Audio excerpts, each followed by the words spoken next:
ಮುಸಲ್ಮಾನರಿಗೆ show cause notice ಕೊಡದೆ ನೀವು ಉಚ್ಚಾಟನೆ ಮಾಡ್ತೀರಾ ಅಂದ್ರೆ ನಮ್ಮ ಸಮುದಾಯ ಕೇವಲನ ನಮ್ಮ ಮನಸ್ಸಲ್ಲಿರುವ ನಾಯಕರನ್ನ ನೀವು ತಗೊಂಡಿರುವ ಈ ಉಚ್ಚಾಟನೆಯ ಆದೇಶ ವಾಪಸ್ ತಗೋಬೇಕು ಅಂತ ಹೇಳ್ತೀನಿ ನಾನು.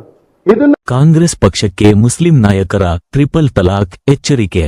ನಮಸ್ಕಾರ ಪ್ರಿಯ ವೀಕ್ಷಕರೇ, ನೀವು ಇನ್ನೂ ನಮ್ಮ Insight News 14 YouTube channel subscribe ಮಾಡಿಲ್ಲವೆಂದರೆ ಕೂಡಲೇ ಸಬ್ಸ್ಕ್ರೈಬ್ ಮಾಡಿಕೊಳ್ಳಿ. ಕಾಂಗ್ರೆಸ್ ಪಾಳಯದಲ್ಲಿ ಈಗ ಭಿನ್ನಮತದ ಸ್ಫೋಟ ಉಂಟಾಗಿದೆ. ಮುಸ್ಲಿಂ ಮುಖಂಡರ ಮೇಲೆ ಕಾಂಗ್ರೆಸ್ ಕೈಗೊಂಡಿರುವ ಶಿಸ್ತು ಕ್ರಮ ಈಗ ಪಕ್ಷಕ್ಕೆ ಉರುಳಾಗುವ ಲಕ್ಷಣಗಳು ಕಾಣುತ್ತಿವೆ.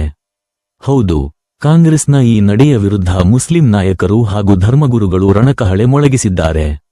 ಅಬ್ದುಲ್ ರಜಾಕ್ ನೇತೃತ್ವದಲ್ಲಿ ಗುಡುಗಿದ ಉಲೆಮಾಗಳು. ಇಂದು ಮುಸ್ಲಿಂ ಮುಖಂಡ ಅಬ್ದುಲ್ ರಜಾಕ್ ಅವರ ನೇತೃತ್ವದಲ್ಲಿ ನಡೆದ ಮುಸ್ಲಿಂ ಉಲೆಮಾಗಳ ಪತ್ರಿಕಾಗೋಷ್ಠಿ ರಾಜ್ಯ ರಾಜಕಾರಣದಲ್ಲಿ ಸಂಚಲನ ಮೂಡಿಸಿದೆ. ಕಾಂಗ್ರೆಸ್ ಪಕ್ಷದ ತಾರತಮ್ಯದ ನೀತಿಯನ್ನು ಎಳೆಎಳೆಯಾಗಿ ಬಿಚ್ಚಿಟ್ಟಿರುವ ನಾಯಕರು ಹೈಕಮಾಂಡ್ ವಿರುದ್ಧ ಕೆಂಡಕಾರಿದ್ದಾರೆ.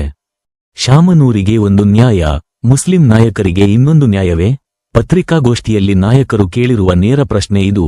ಬಿಜೆಪಿಗೆ ಬಹಿರಂಗವಾಗಿ ಮತಯಾಚನೆ ಮಾಡಿದ ಶಾಮನೂರು ಶಿವಶಂಕರಪ್ಪ ಅವರಿಗೆ ಕನಿಷ್ಠ ಒಂದು ಶೋಕಾಸ್ ನೋಟಿಸ್ ನೀಡುವ ಧೈರ್ಯ ತೋರದ ಕಾಂಗ್ರೆಸ್, ಮುಸ್ಲಿಂ ನಾಯಕರ ಮೇಲೆ ಸಾಬೀತುಪಡಿಸಲಾಗದ ಆರೋಪ ಹೊರಿಸಿ ನೇರವಾಗಿ ಉಚ್ಚಾಟನೆ ಮಾಡಿದ್ದು ಎಷ್ಟು ಸರಿ? ಯಾವುದೇ ಮುನ್ಸೂಚನೆ ಇಲ್ಲದೆ ಅನ್ಯಾಯವಾಗಿ ಮಾಡಿರುವ ಈ ಉಚ್ಚಾಟನೆ ಸರಿಯಲ್ಲ ಎಂದು ಮುಸ್ಲಿಂ ಸಮುದಾಯ ಆಕ್ರೋಶ ಹೊರಹಾಕಿದೆ. ಕಾಂಗ್ರೆಸ್ಗೆ ಟ್ರಿಪಲ್ ತಲಾಕ್ ಎಚ್ಚರಿಕೆ. ಆಕ್ರೋಶಭರಿತ ನಾಯಕರು ಕಾಂಗ್ರೆಸ್ ಪಕ್ಷಕ್ಕೆ ಗಂಭೀರ ಎಚ್ಚರಿಕೆ ನೀಡಿದ್ದಾರೆ. ನಮ್ಮ ನಾಯಕರ ಉಚ್ಚಾಟನೆಯನ್ನು ಕೂಡಲೇ ವಾಪಸ್ ಪಡೆಯಬೇಕು. ಇಲ್ಲದಿದ್ದರೆ ಕಾಂಗ್ರೆಸ್ ಪಕ್ಷಕ್ಕೆ ನಾವು ಟ್ರಿಪಲ್ ತಲಾಕ್ ನೀಡುತ್ತೇವೆ. ಮುಸ್ಲಿಂ ಸಮುದಾಯ ಎಂದರೆ ಕಾಂಗ್ರೆಸ್ಗೆ ಅಷ್ಟು ಕೇವಲವಾಗಿ ಹೋಗಿದೆಯೇ? ಕೇವಲ ಎಚ್ಚರಿಕೆಯಷ್ಟೇ ಅಲ್ಲ, ಉಚ್ಚಾಟನೆ ವಾಪಸ್ ಪಡೆಯದಿದ್ದರೆ ನಾವು ಸುಮ್ಮನೆ ಕೂರುವುದಿಲ್ಲ. ಮುಸ್ಲಿಂ ಸಮುದಾಯದ ಹಿತರಕ್ಷಣೆಗಾಗಿ ಹೊಸ ರಾಜಕೀಯ ಪಕ್ಷ ಕಟ್ಟಲು ಸಿದ್ಧ ಎಂಬ ಬಾಂಬ್ ಸಿಡಿಸಿದ್ದಾರೆ ಅಬ್ದುಲ್ ರಜಾಕ್ ಮತ್ತು ಉಲೆಮಾಗಳು. ಒಟ್ಟಿನಲ್ಲಿ ಕೈ ನಾಯಕರ ಈ ನಡೆ ಮುಸ್ಲಿಂ ವೋಟ್ ಬ್ಯಾಂಕ್ಗೆ ಪೆಟ್ಟು ನೀಡುತ್ತಾ ಅಥವಾ ಕಾಂಗ್ರೆಸ್ ಈ ನಾಯಕರ ಮನವೊಲಿಸುತ್ತಾ? ಕಾದು ನೋಡಬೇಕು. ಮುಂದಿನ ಅಪ್ಡೇಟ್ಸ್ಗಾಗಿ ನೋಡ್ತಾ ಇರಿ ಇನ್ಸೈಟ್ ನ್ಯೂಸ್ 14. ಜಮೀರ್ ಅಹಮದ್ ಖಾನ್ ಅವರು ಇದರ ನೇತೃತ್ವ ಅನ್ನ ವಹಿಸಿ ಅವರು ಈ ಉಲಮಾಗಳನ್ನ ಹೋಗಿ ಭೇಟಿ ಮಾಡಿ ಕ್ಲೋಸ್ ಡೋರ್ ಮೀಟಿಂಗ್ ಗಳನ್ನ ಮಾಡಿ ದಯವಿಟ್ಟು ಈ ಸಲ ನಮ್ಮ ಪಕ್ಷಕ್ಕೆ ಒಂದು ಅವಕಾಶ ಮಾಡಿಕೊಡಿ ಅಂತ ಇದರ ಹಿಂದೆ ಮಾಡಿದ ಆರ್ಕಿಟೆಕ್ಟ್ ಯಾರು ಅಂತ ಹೇಳಿದ್ರೆ ನಸೀರ್ ಅಹಮದ್ ಸಾಹೇಬ್ರು. ಅವರು ಮುಂದೆ ಬರಲ್ಲ. ಅವ್ರು ಯಾವತ್ತಿಗೂ background behind the scenes player. ಅವರು ಪ್ರತಿಯೊಂದು ಮುಸಲ್ಮಾನರ ಸಮಸ್ಯೆ ಏನೇ ಬರಲಿ ಎಲ್ಲದರಲ್ಲೂ ನಮಗೆ ಸಹಕಾರ ನೀಡಿರೋರು. ನಮ್ಮ ರಾಜ್ಯದ ಪ್ರತಿಯೊಬ್ಬ ಮುಸಲ್ಮಾನನ ಮನಸ್ಸಿನಲ್ಲಿ ಬಾಳ್ತಿರುವ ಈ ನಾಯಕರಿಗೆ ಇವತ್ತು ನೀವು ಶೋಕಾಸ್ ನೋಟಿಸ್ ಕೊಡದೆ ಅದೇ ಶಾಮನೂರು ಶಿವಶಂಕರಪ್ಪನವರು 2024ರ ಲೋಕಸಭಾ ಚುನಾವಣೆಯಲ್ಲಿ ಅಲ್ಲಿ ಕೂತ್ಕೊಂಡು ಶಿವಮೊಗ್ಗದಲ್ಲಿ ನೀವು ಬಿಜೆಪಿಗೆ ಮತ ನೀಡಿ ಅಂತ ಬಹಿರಂಗವಾಗಿ ಹೇಳಿದ್ರು. ಒಂದು ಶೋಕಾಸ್ ನೋಟಿಸ್ ಕೂಡ ಅವರನ್ನ ಕೊಡಲಿಲ್ಲ.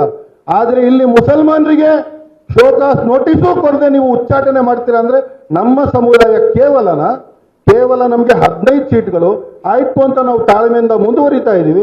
ನಮಗೋಸ್ಕರ ಅದು ಮಾಡ್ತೀವಿ ಇದು ಮಾಡ್ತೀವಿ ಏನೂ ಮಾಡಿಲ್ಲ, ತಿರುಗೋ ತಾಳ್ಮೆಯಿಂದ ನಡೀತಾ ಇದ್ದೀವಿ. ಇವತ್ತು ನಮ್ಮ ಮನಸ್ಸಲ್ಲಿರುವ ನಾಯಕರನ್ನ ನೀವು ತಗೊಂಡಿರುವ ಈ ಉಚ್ಚಾಟನೆಯ ಆದೇಶ ವಾಪಸ್ ತಗೋಬೇಕು ಅಂತ ಹೇಳ್ತೀನಿ ನಾನು. ಇದನ್ನ ಹಿಂಪಡಿಲೇಬೇಕು. ಅಕಸ್ಮಾತ್ ನೀವು ಇದನ್ನ ಮಾಡಿಲ್ಲ ಅಂತ ಹೇಳಿದ್ರೆ ಮುಂದಿನ ತಿಂಗಳು ಪ್ಯಾಲೇಸ್ ಗ್ರೌಂಡ್ ಅಲ್ಲಿ ನಮ್ಮ ಎಲ್ಲರನ್ನ ಒಗ್ಗೂಡಿಸಿ ಅಲ್ಲಿ ತೀರ್ಮಾನ ತಗೋತೀವಿ ಅಂತ ಎಚ್ಚರಿಕೆ ನೀಡಕ್ಕೆ ಈ ಮಾಧ್ಯಮದ ಮೂಲಕ ಕಾಂಗ್ರೆಸ್ ಪಕ್ಷಕ್ಕೆ ಎಚ್ಚರಿಕೆಯನ್ನ ನೀಡ್ತಾ ಇದ್ದೀನಿ ನಾನು. ಎಲೆಕ್ಷನ್ ಬೈ ಎಲೆಕ್ಷನ್ ನಲ್ಲಿ ಎಲ್ಲರಿಂದ ಮನವಿ ಮತ್ತು ಎಚ್ಚರಿಕೆ ಎಲ್ಲ ನಾವು ಸರ್ಕಾರಕ್ಕೆ ಮತ್ತು ಕಾಂಗ್ರೆಸ್ಸಿನ ಅಧ್ಯಕ್ಷರಿಗೆ ಹೈಕಮಾಂಡ್ಗೆ ಎಲ್ಲರಿಗೆ ಎಚ್ಚರಿಕೆ ಕೊಡೋದು ಏನೆಂದರೆ, ನಮ್ಮ ಹಿರಿಯ ನಾಗರಿಕರು ಹಿರಿಯ ಅಬ್ದುಲ್ ಜಬ್ಬಾರ್ MLC ಸಾಹೇಬರವರು ಹಾಗೆ ನಸೀರ್ ಅಹಮದ್ ಸಾಹೇಬರು ಇವ್ರಿಗೆ ಗುರಿ ಮಾಡಿ ಇವ್ರಿಗೆ ಮೂಲೆ ಸೇರಿಸುವಂತ ಕೆಲಸ ಮಾಡಿರುವುದು ನಮ್ಮ ಮುಸ್ಲಿಂ ಸಮುದಾಯದಕ್ಕೆ ತುಂಬಾ ಧಕ್ಕ ಬಂದಿದೆ, ತುಂಬಾ ಬೇಸರ ಆಗಿದೆ. ನಮ್ಮ ಜನನಾಯಕ ಎಲ್ಲ ಮುಸ್ಲಿಂ ಬಾಂಧವರಾದ ಜೀವ BZ ಜಮೀರ್ ಅಹಮದ್ ಅವರು ಕೂಡ ಒಂದು ಗುರಿ ಮಾಡುತ್ತಾ ಇದ್ದಾರೆ.